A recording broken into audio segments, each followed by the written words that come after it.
Hello friends, good evening. आज हम लोग सेल ऑर्गेनेलिस को आगे बढ़ाएंगे। मतलब सेल ऑर्गेनेलिस का तो ये सेकेंड ही पार्ट हुआ। सेल का एज ओवरऑल अगर देखें तो थर्ड पार्ट है, ठीक है। फर्स्ट में हम लोग सेल के डिफिनेशन को, सेल साइकिल को देखें। सेकंड पार्ट में सेल ऑर्गेनेलिस के बारे में देखें। आज उसी सेल ऑर्गेनेलिस को आगे बढ़ाएंगे। हम लोग चार सेल ऑर्गेनेलिस के बारे में देख लिए थे। आज हम लोग राइबोसोम से स्टार्ट करेंगे, जो फिफ्थ है, ठीक है। कौन सा? राइबोसोम इंपॉर्टेंट है। ये राइबोसोम क्या है एज अ होल? सबसे पहले ये समझ लो कि सेल में राइबोसोम का फंक्शन क्या है। तो एकदम एक लाइन में याद रखना है कि प्रोटीन के लिए, मतलब for protein, ribosome is equal to protein.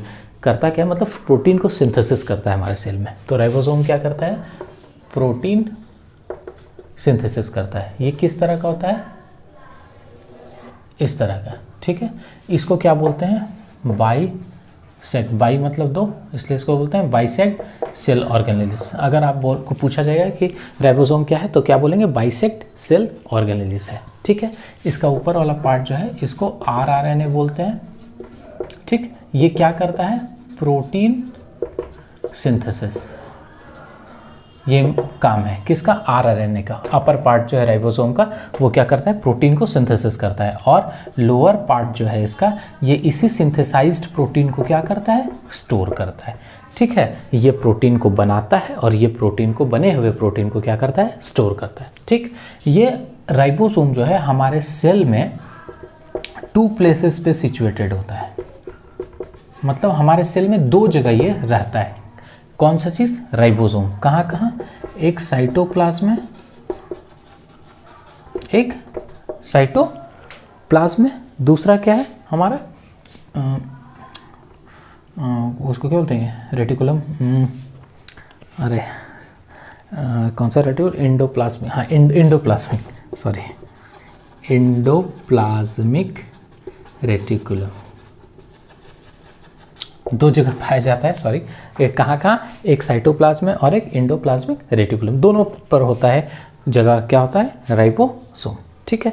ये जो इसका जो फिगर है इस तरह से जो दिख रहा है, इसमें एक चीज़ और है, हम अभी मतलब बता रहा हूँ। ये इस तरह से, ये इस तरह से। ये राइबोसोम प्रोटीन सिंथेसिस करता है। आरएनए पार्ट प्रोटीन सिंथेसिस किया, नीचे वाला पार्ट स्टोर किया। ये 2 जगह पाया जाता है सेल में, साइटोप्लाज्म और इंडोप्लाज्मिक रेटिकुलम में। और एक इम्पॉर्टेंट चीज़ कि राइबोसोम जो है सेल में, कौन से सेल में? प्रोकार्योटिक और यूकार्योटिक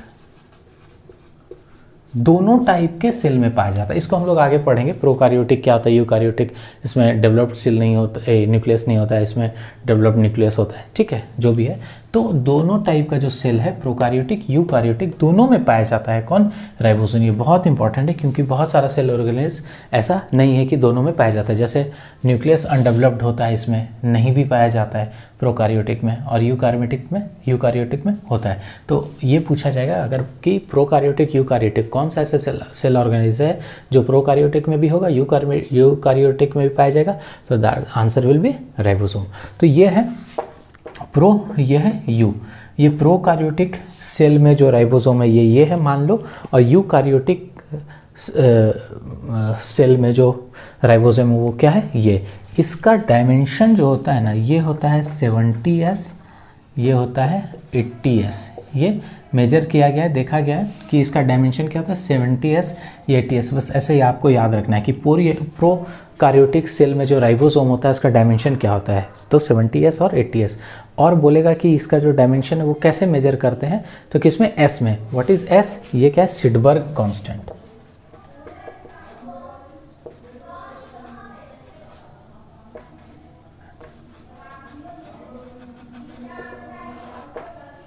ये क्या है? सिडबर्ग कांस्टेंट, एस। तो आया समझ में? राइबोसोम प्रोटीन सिंथेसिस का प्रोकार्योटिक सेल, यूकार्योटिक सेल में दोनों में होता है। और क्या करता है ये? इसका जो डायमेंशन होता है ये 70s, ये 80s, ठीक है। तो दिस इज अबाउट राइबोसोम। इसमें इसका फंक्शन मैंने आपको बता ही दिया क्या होता है कि ये प्रोटीन को सिंथेसिस करता है, ठीक है। अब आगे बढ़ते हैं। इसको हम लोग, अब नेक्स्ट है हम लोग पढ़ेंगे इंडोप्लाज्मिक रेटिकुलम।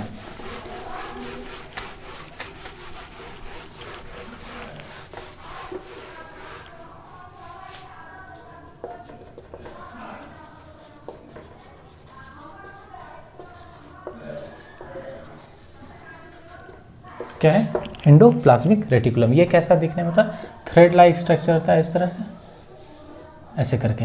क्या होता है,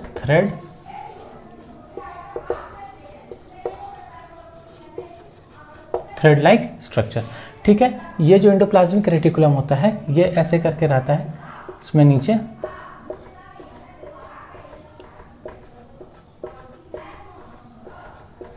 ठीक है, इस तरह से रहता है।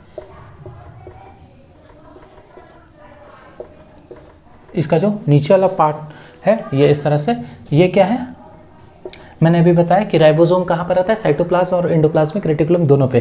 तो ये जो है ना, ये राइबोसोम है, ठीक है।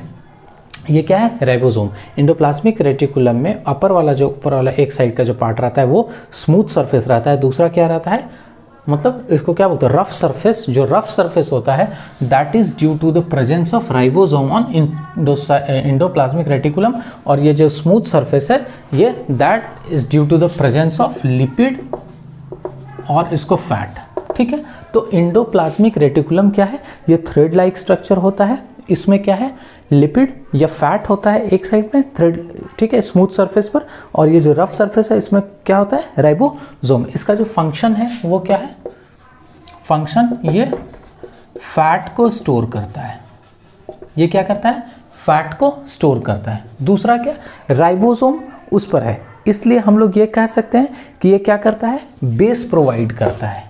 क्या करता है, बेस प्रोवाइड करता है, किसको, राइबोसोम, किसको, राइबोसोम को बेस प्रोवाइड करता है। कौन, एंडोप्लाज्मिक रेटिकुलम, ठीक है। और तीसरा चीज क्या ये करता है, ये सेल को बैलेंस करता है। सेल को क्या करता है, बैलेंस। बैलेंस का मतलब ये ना ज़्यादा इसको एक्सपैंड करने देगा, ना ज़्यादा इसको सिकुड़ना, कॉन्ट्रैक्ट, इस दोनों को ये देखता है, बैलेंस करता है। सेल को ना ज़्यादा एक्सपैंड होने देता है, ना ही ज़्यादा कॉन्ट्रैक्ट होने देता है। कौन, एंडोप्लाज्मिक रेटिकुलम, ठीक है। ये इसका फंक्शन है। कोई दिक्कत, आगे बढ़ते हैं, थोड़ा सा फास्टली चलेंगे हम लोग ताकि जल्दी से इसको फिनिश कर लें, ठीक है। अब एंडोप्लाज्मिक रेटिकुलम के बाद जो है हम लोग को पढ़ना है वो है लाइसोसोम, ठीक है, लाइसोसोम, ठीक। ये किस तरह का होता है, ये इसको बोलते हैं सैक लाइक स्ट्रक्चर। इसका सैक लाइक स्ट्रक्चर होता है। इसके अंदर जो होता है ना, इस लाइसोसोम के अंदर ये क्या रहता है, डाइजेस्टिव एंजाइम्स। क्या रहता है, इस लाइसोसोम के अंदर डाइजेस्टिव एंजाइम्स पाया जाता है, होता है। ये एंजाइम्स क्या है, बेसिकली ये प्रोटीन है एक तरह का। ये क्या है, एक तरह का प्रोटीन है जो कि कहाँ पर सिंथेसाइज होता है, तो गोल्जी बॉडी में। हम लोग नेक्स्ट जो सेल ऑर्गेनेल्स पढ़ने वाले हैं दैट इज गोल्जी बॉडी, उसके बारे में पढ़ेंगे। तो यही गोल्जी बॉडी का एक फंक्शन होता है क्या, कि ये एक डाइजेस्टिव एंजाइम क्रिएट करता है, किसके लिए, लाइसोसोम के लिए, ठीक है। और ये एक्चुअली एंजाइम है क्या, एक टाइप का प्रोटीन, ठीक है। तो ये क्या है, लाइसोसोम।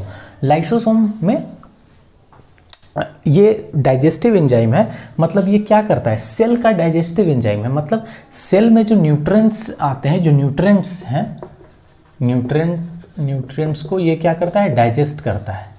क्या करता है, डाइजेस्ट करता है। लेकिन एक चीज़ यहाँ पर क्या है, लाइसोसोम में जो डाइजेस्टिव एंजाइम होता है ये क्या करेगा, सेल में जो न्यूट्रिएंट्स हैं उसको डाइजेस्ट करता है। अगर सेल में न्यूट्रिएंट्स की कमी हो जाए या न्यूट्रिएंट्स कम हो जाए तो वो क्या करेगा, सेल अदर दूसरे जो सेल ऑर्गेनिज हैं उसको ही डाइजेस्ट करना, मतलब खाना शुरू कर देता है, ऐसे समझ लो। जैसे मान लो लाइसोसोम है, हमारे सेल में न्यूट्रिएंट्स की कमी हो गई, बॉडी कमज़ोर हो गया, न्यूट्रिएंट्स कम अगर हम लोग ले रहे हैं तो क्या करेगा वो, मान लो जैसे राइबोसोम है आपके बॉडी का, उसको ही ये खा जाएगा, पचा जाएगा।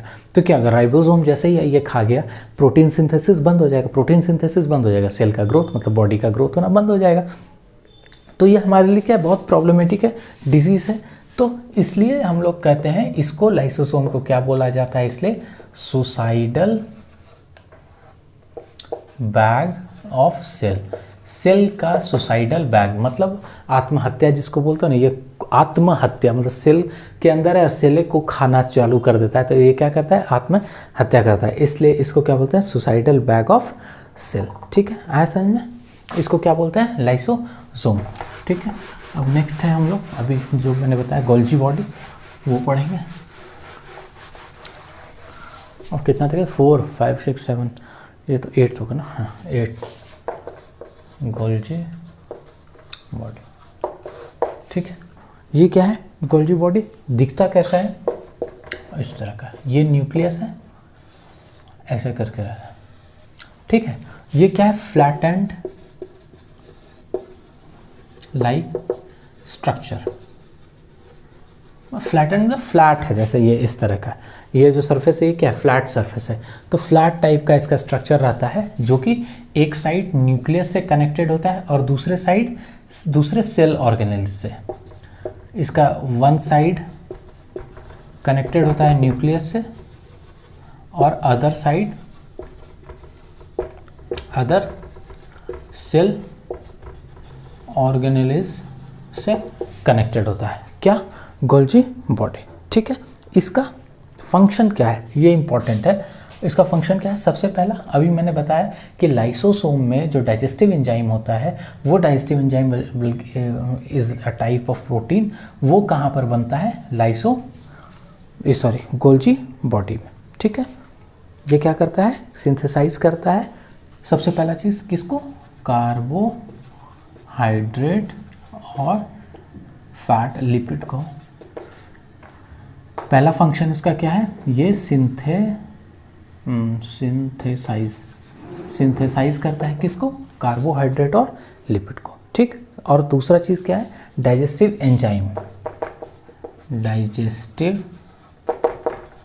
एंजाइम किसके लिए, फॉर लाइसोसोम, वो क्या करता है, उसका सिंथेसिस करता है। जो लाइसोसोम में जो डाइजेस्टिव एंजाइम है उसको बनाता है कौन, ये गोल्जी बॉडी। ठीक है, और तीसरा लास्ट इसका काम क्या है, थर्ड, ये कैरी करता है protein to other cell organelles. मतलब ऐसे समझ लो सिंपल कि दूसरे जो सेल ऑर्गेनेल्स हैं हमारे बॉडी में, उस तक क्या है, प्रोटीन को पहुंचाता है। ठीक है, तो क्या क्या करेगा, डाइजेस्ट करेगा कार्बोहाइड्रेट और सिंथेसाइज करेगा कार्बोहाइड्रेट लिपिड्स को। दूसरा चीज़ क्या करेगा, लाइसोसोम का जो डाइजेस्टिव एंजाइम है उसको बनाएगा कौन, गोल्जी बॉडी। तीसरा क्या करेगा, प्रोटीन जो है सेल में डिफरेंट सेल ऑर्गेनेल्स है उस तक कौन पहुँचाएगा, गोल्जी बॉडी। ठीक है, आज समझ में कोई दिक्कत, आगे बढ़ते हैं। गोल्जी बॉडी के बाद अब हम लोग न्यूक्लियस के बारे में देखेंगे। ठीक है,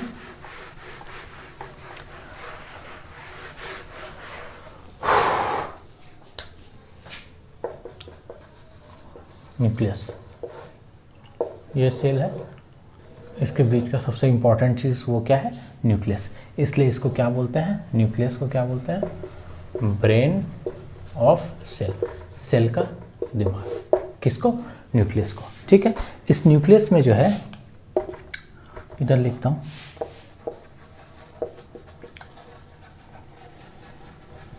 इस न्यूक्लियस में 3 सेल ऑर्गेनेल्स रहता है। ठीक है, कौन कौन सा, पहला क्रोमोसोम, दूसरा आरएनए, तीसरा सेंट्रोसोम। ये जो न्यूक्लियस है ये क्या है, सेल का ब्रेन कहलाता है।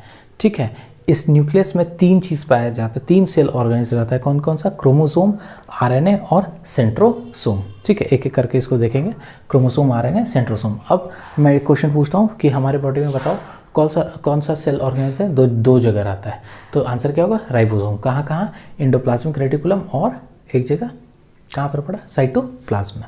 ठीक है, तो सबसे पहला इसका क्या है, न्यूक्लियस में जो ब्रेन है हमारे सेल का, वो उसका क्या है, सबसे पहला चीज़ क्या है इसमें, क्रोमोसोम।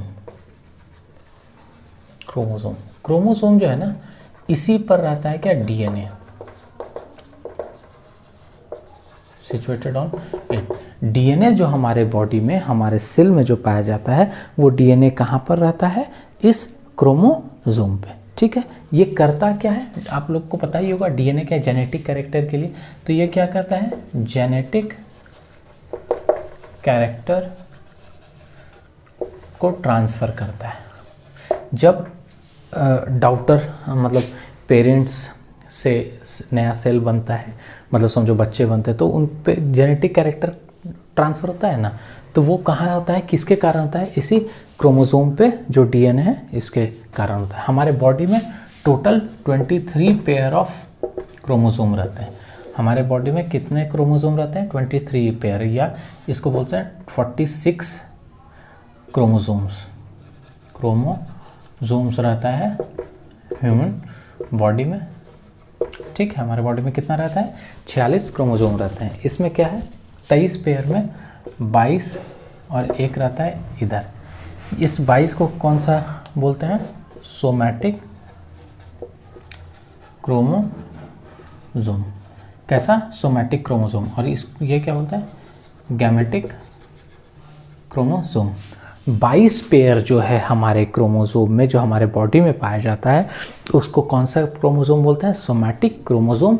और एक पेयर जो है उसको क्या बोलते हैं, गैमेटिक क्रोमोसोम। तो अगर मैं आपको पूछूं कि हमारे बॉडी में कितने गैमेटिक क्रोमोसोम रहते हैं, तो क्या बोलेंगे, एक नहीं 2। पेयर अगर पूछे तो 1, ठीक है, तो 2। अब ये सोमैटिक क्रोमोसोम क्या है, ये सोमैटिक सेल में होता है, और ये गैमेटिक क्रोमोसोम गैमेटिक सेल में। ठीक है, ये सोमैटिक क्रोमोसोम कहाँ पर, सोमैटिक सेल में, और ये गैमेटिक क्रोमोसोम गैमेटिक सेल में। सोमैटिक सेल क्या है, वो पता है कहाँ रहता है, हमारे मसल्स में, बोन में, ये सब में जो सेल होता है हमारे बॉडी में, मतलब ऐसे समझो हमारे बॉडी का टोटल जो आप शरीर देख रहे हो ना, उसमें जो भी सेल्स है सोमैटिक सेल्स, उसमें पाए जाते हैं क्या, ये 22 pair of chromosome, that is known as somatic chromosome. और ये जो गैमेटिक पेयर क्रोमोसोम है ना, ये बेसिकली इसको सेक्सुअल क्रोमोसोम भी कह सकते हैं, और इसको सेक्सुअल सेल, मतलब कि ये सेक्स ऑर्गन में होता है, सेक्स, ठीक है, किस में, गैमेटिक सेल में। और गैमेटिक सेल मतलब क्या, वही सेक्स से रिलेटेड जो भी होगा, जैसे स्पर्म, ओवरी, इन सब में जो पाया जाता है सेल, उसको क्या बोलते हैं, गैमेटिक सेल। और उस पर जो क्रोमोसोम रहता है उसको क्या बोलते हैं, उसमें जो क्रोमोसोम रहता है उसको बोलते हैं गैमेटिक क्रोमोसोम। ठीक है, तो ये है क्या, क्रोमोसोम के बारे में। सबसे इंपॉर्टेंट चीज़, इस पे क्या रहता है, डीएनए। किस पे डीएनए सिचुएटेड रहता है, क्रोमोसोम। कहाँ पर रहता है डीएनए, अगर ये आपसे पूछे कि डीएनए कहाँ रहता है, तो क्या बोलोगे, न्यूक्लियस में। क्यों, क्योंकि वो क्रोमोसोम पे रहता है, और क्रोमोसोम कहाँ रहता है, न्यूक्लियस में। ठीक है, दूसरा चीज़ क्या रहता है न्यूक्लियस में, आरएनए। ये 3 टाइप का होता है बेसिकली, देखो ऐसे करके न्यूक्लियस के अंदर आरएनए है, तो सेल में, ठीक है, और न्यूक्लियस में भी, तो इस तरह से यहाँ पर क्या रहता है, आरएनए, ठीक है, यहाँ पर मान लो टी, आरएनए, ट्रांसफर आरएनए, और मैसेंजर आरएनए, ऐसा करके एम आरएनए।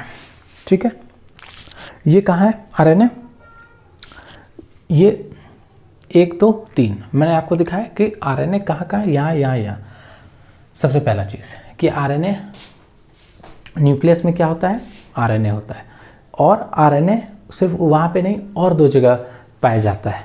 ठीक है, तो आरएनए जो है टोटल 3 जगह पाया जाता है हमारे बॉडी में। आरएनए क्या है, 3 जगह पाया जाता है। कौन कौन सा, एक तो राइबोसोम के पे पढ़े हम लोग, आरएनए जो, तो पहला क्या है, न्यूक्लियस, दूसरा राइबोसोम, और ये तीसरा क्या है, ये मतलब जो क्या बोलते हैं उसको, साइटोप्लाज्म बोलते हैं ना, साइटोप्लाज्म। ठीक है, साइटोप्लाज्म। हमारे बॉडी में आरएनए कहाँ कहाँ पाया जाता है, न्यूक्लियस में, राइबोसोम में, और साइटोप्लाज्म में। न्यूक्लियस में जो आरएनए होता है उसको बोलते हैं mRNA, that is messenger RNA, messenger RNA. Cytoplasm में जो आरएनए होता है उसको बोलते हैं टीआरएनए, न्यूक्लियस में जो होता है उसको बोलते हैं एमआरएनए, और राइबोसोम में जो होता है उसको क्या बोलते हैं, rRNA. MRNA is messenger RNA, tRNA is transfer RNA, और ये क्या है, आरआरएनए। ठीक है, कोई दिक्कत, राइबोसोमल आरएनए इसको बोलते हैं। अब समझना है इसको क्या है, देखो न्यूक्लियस में क्या है, डीएनए रहता है। कहाँ पर? क्रोमोसोम पे। क्रोमोसोम पर कौन रहता है? डीएनए। और वो कहाँ होता है? न्यूक्लियस में। न्यूक्लियस में। एक चीज़ अभी समझना कि हमारे बॉडी में जो है ना प्रोटीन का सिंथेसिस होता है अलग अलग काम के लिए। मतलब अल्फ़ा एमिनो एसिड अगर कहें तो 20 अल्फ़ा एमिनो एसिड मात्र है, 20। और ये अल्फ़ा एमिनो एसिड क्या है? यही जो मल्टीपल अल्फ़ा मतलब polymer of alpha amino acid that is polypeptide या पेप्टाइड बोला, वही क्या है? प्रोटीन। कब? जब वो पेप्टाइड का टोटल एटॉमिक मास 1000 यूनिट से ऊपर हो जाए 1000 यू से, तो वो क्या कहलाएगा? प्रोटीन कहलाएगा। मतलब कहने का ये मतलब है कि अलग अलग टाइप से अगर हम लोग अल्फ़ा एमिनो एसिड को जोड़ेंगे, रिएक्ट कराएंगे, तो वो क्या बनेगा? अलग अलग प्रोटीन बनेगा। तो हमारे शरीर में डिफरेंट डिफरेंट प्रोटीन का वर्क है, डिफरेंट प्रोटीन का काम है हमारे शरीर में। जैसे देखो, ऐसे सिंपल, बहुत सिंपल समझो। हम लोग पढ़ते हैं ना लिगामेंट, टेंडन, और एक पढ़े थे हम लोग actinin. Actinin protein, tendon protein, ligament protein. ये क्या है? दो सेल को जो जोड़ता है उसको क्या बोलते हैं? Actinin protein. एक सेल दूसरे सेल के सेल मेम्ब्रेन पे हम बताए थे कल कि सेल मेम्ब्रेन पे क्या रहता है? एक्टिनिन प्रोटीन रहता है। वो क्या करता है? एक आपस में दूसरे तीसरे सेल को जोड़ता है। टेंडन प्रोटीन क्या है? हमारे बोन्स और मसल्स को जो जोड़ता है। हमारा बोन्स और मसल्स जिससे जुड़ा रहता है उसको क्या बोलते हैं? टेंडन। और वो है क्या? एक प्रोटीन है। लिगामेंट प्रोटीन क्या है? बोन से बोन, हमारे बॉडी में एक हड्डी दूसरे हड्डी से जो जुड़ा रहता है वो किससे जुड़ा रहता है? लिगामेंट से। And that ligament is nothing, it is a kind of protein. तो our body need different kind of protein, ठीक है। तो वो जो बॉडी में हमारा प्रोटीन बनेगा, अब किस समय कौन से प्रोटीन का हमको ज़रूरत है वो क्या है? हमारा ब्रेन, मतलब ऐसे समझो आपको भूख लगा है, आपको मीठा खाना है या आपको नमकीन चीज़ का भूख लगा है या नमकीन खाने की इच्छा है, वो कौन बताता है? आपका ब्रेन। तो उसी तरह जब ये सेल है, हमारे बॉडी का सबसे इंपॉर्टेंट पार्ट है सेल, और उसका पार्ट है कौन? सबसे इंपॉर्टेंट न्यूक्लियस। तो ये किसकी जिम्मेदारी है कि बताए कि आपको किस टाइप का प्रोटीन चाहिए? तो वो कौन बताएगा? न्यूक्लियस। न्यूक्लियस मतलब सिर्फ न्यूक्लियस नहीं, या न्यूक्लियस नहीं कह सकते हैं, न्यूक्लियस में जो सेंट्रोसोम पर जो डीएनए है, वो डीएनए का काम है कि वो ये बताए कि किस टाइप के प्रोटीन का सिंथेसिस करना है। आया समझ में? तो न्यूक्लियस में जो डीएनए है ये क्या करता है? इस एमआरएनए को कोड प्रोवाइड करता है। इसको क्या करता है? कोड प्रोवाइड करता है कि जाओ इस टाइप का, ए टाइप का प्रोटीन बनवाओ। फिर कभी ज़रूरत होगा बी टाइप का, बोलेगा बी टाइप का, सी टाइप का, ऐसे टाइप का प्रोटीन। तो इस प्रोटीन के सिंथेसिस के लिए जो कोड प्रोवाइड करता है वो कौन करता है? डीएनए। और ये डीएनए कोड किसको देता है? Messenger RNA, mRNA. ये एमआरएनए क्या है? कोड लेता है और कोड पहुंचाता है, दे देता है किसको? राइबोसोम में, ठीक है। कि ये भाई कोड है, इस टाइप का आपको बनाना है क्या? प्रोटीन। ये इसको बोल दिया, लेकिन ये कहेगा कि तुम जो कोड लेके आ गए तो अच्छी बात है कि कोड वो तो लेके आ गए कि प्रोटीन बना दो, लेकिन हमको प्रोटीन बनाने के लिए तो चाहिए अल्फा एमिनो एसिड। वो कौन लेगा? तो लाएगा कौन? ट्रक। कहीं पर भी माल कौन लेके आता है? ट्रक। तो टी फॉर ट्रक, याद रखना, टी आर एन ए, ये क्या है? ट्रक है, मतलब मालगाड़ी है। ये क्या करता है? यहाँ से अल्फ़ा एमिनो एसिड लाता है और कहाँ पहुँचाता है? राइबोसोम में, आरआरएनए में। और आरआरएनए क्या करता है? इस अल्फ़ा एमिनो एसिड को इस कोड के हिसाब से मिलाकर प्रोटीन सिंथेसिस करता है, और उसके बाद ये नीचे वाले पार्ट में क्या होता है? वो प्रोटीन स्टोर होने लगता है। तो this is transfer RNA, tRNA, mRNA and rRNA. हो गया क्लियर? टी को ट्रक से समझेंगे, एम को मैसेंजर आरएनए, ठीक है। तो क्वेश्चन आएगा कि प्रोटीन, डिफरेंट डिफरेंट प्रोटीन हमारे बॉडी में सिंथेसिस होता है, उसके लिए रिस्पॉन्सिबल कौन है? किसके कारण वो होता है? कोड कौन प्रोवाइड करता है? तो कौन कोड प्रोवाइड करता है? डीएनए, ठीक है। ओके, तो ये किसके बारे में है? आरआरएनए। इंपॉर्टेंट यही है आरआरएनए में, ठीक है। अब हम लोग और ओवरऑल तो समझ ही गए, मतलब ओवरऑल समझ ही गए, ठीक है। अब आगे बढ़ेंगे, और तीसरा हम क्या बताएं? क्रोमोसोम था, और आरएनए, और क्या था? सेंट्रोसोम, है ना? सेंट्रो क्लियर हो रहा है ना? ठीक है। तीसरा क्या है? सेंट्रोसोम। ये बेसिकली क्या होता है ना? इनएक्टिव सेल होता है। ये क्या है, इनएक्टिव सेल ऑर्गन, मतलब हम इनएक्टिव फेज में रहता है, हमेशा जगा हुआ नहीं रहता है। सिर्फ ये एक्टिव जो होता है, एक्टिव होता है कब, जब एक्टिव व्हेन सेल डिवाइड्स, मतलब सेल डिवीजन के टाइम पे एक्टिव होता है कौन, सेंट्रोसोम। और सेल डिवीजन कैसे होता है ये मैंने सेल साइकिल में बताया, यही सेंट्रोजोम दो सेंट्रियोल में डिवाइड हो जाता है और फिर आगे जाके सेंट्रियोल फिर स्पाइंडल फाइबर निकलता है, फिर वो क्रोमोटिड्स में होता है, फिर दो न्यूक्लियस ब्रेक करता है, फाइनली दो सेल ब्रेक कर जाता है जो डॉटर सेल बनता है। तो वो मैंने वहाँ पढ़ाया हुआ, आप उस लेक्चर को देख सकते हो। तो यही जो सेल डिवीजन होता है उस समय क्या है, ये क्रोमोसोम एक्टिव होता है। सेल डिवीजन के किस फेज में, G2 के फेज में, ठीक है, जहाँ पर सेल प्रिपेयर करने लगता है किसके लिए, डिवाइड होने के लिए, डिवीज़न होने के लिए, ठीक है। तो ये थे हमारे इंपॉर्टेंट सेल ऑर्गेनेल। सेल में हमने 2 लेक्चर कराए, 3 लेक्चर हो गया, 2 सेल ऑर्गेनेल से रिलेटेड और 1 सेल और सेल साइकिल से। 1 लेक्चर और अभी सेल में हम लोग करेंगे जिसमें सेल के डिफरेंट टाइप्स को देखेंगे। बहुत शॉर्ट वीडियो होगा, छोटा सा कुछ हम लोग जो जैसे अभी सोमैटिक गैमेटिक पढ़े, हैप्लॉइड पढ़ेंगे, फिर प्रोकार्योटिक यूकारियोट, एक बार उसके बारे में छोटा सा वीडियो बना के देख लेंगे, ठीक है। तो आपका हो जाएगा क्या, सेल फिनिश। उसके बाद हम लोग नेक्स्ट चैप्टर स्टार्ट करेंगे, ठीक। तो साइंस में हम लोग आगे बढ़ रहे हैं और अच्छे तरीके से बढ़ रहे हैं। पहले हम लोग लाइफ साइंस बायो करेंगे, उसके बाद फिर अदर केमिस्ट्री और फिजिक्स पे चलेंगे, ठीक है। तो अगर आपको अच्छा लग रहा है चैनल पे, अगर आपको लग रहा है कि ये जो मैं पढ़ा रहा हूँ वो यूज़फुल है, आप उसको कैसे देख सकते हो, मैं एकदम क्लियर कट करता हूँ कि वो आपका टाइम है, उसको वेस्ट नहीं करो। आप क्या करो, जाके प्रीवियस ईयर क्वेश्चन पेपर देखो कि क्वेश्चंस आ रहे हैं कि नहीं। निश्चित है आपको लगेगा कि हाँ यहाँ से क्वेश्चंस आ रहे हैं, या अभी का जो अपकमिंग पैटर्न है जहाँ पर कि जीएस जो है वो बहुत इंपॉर्टेंट हो गया है और ऑब्जेक्टिव में बहुत अच्छा, चूँकि स्टूडेंट ज़्यादा है और जब एग्ज़ाम रेगुलर होगा तो वो क्या है कि आपका जो है ना क्वेश्चंस इन डेप्थ में ज़्यादा चला जाएगा, ठीक है। तो आप उसको कीजिए डेप्थ में और अच्छे से पढ़ते रहिए और आगे बढ़ते रहिए, ठीक है। और अगर कोई पर्टिकुलर अगर कोई टॉपिक हो या आपका कोई एग्ज़ाम है, आपको लगे कि नहीं इस पर हमको एक लेक्चर चाहिए, जिस भी सब्जेक्ट से, तो आप वो मुझे बता सकते हो, मैं उस पर एक लेक्चर प्रोवाइड करा दूँगा। Okay, thank you.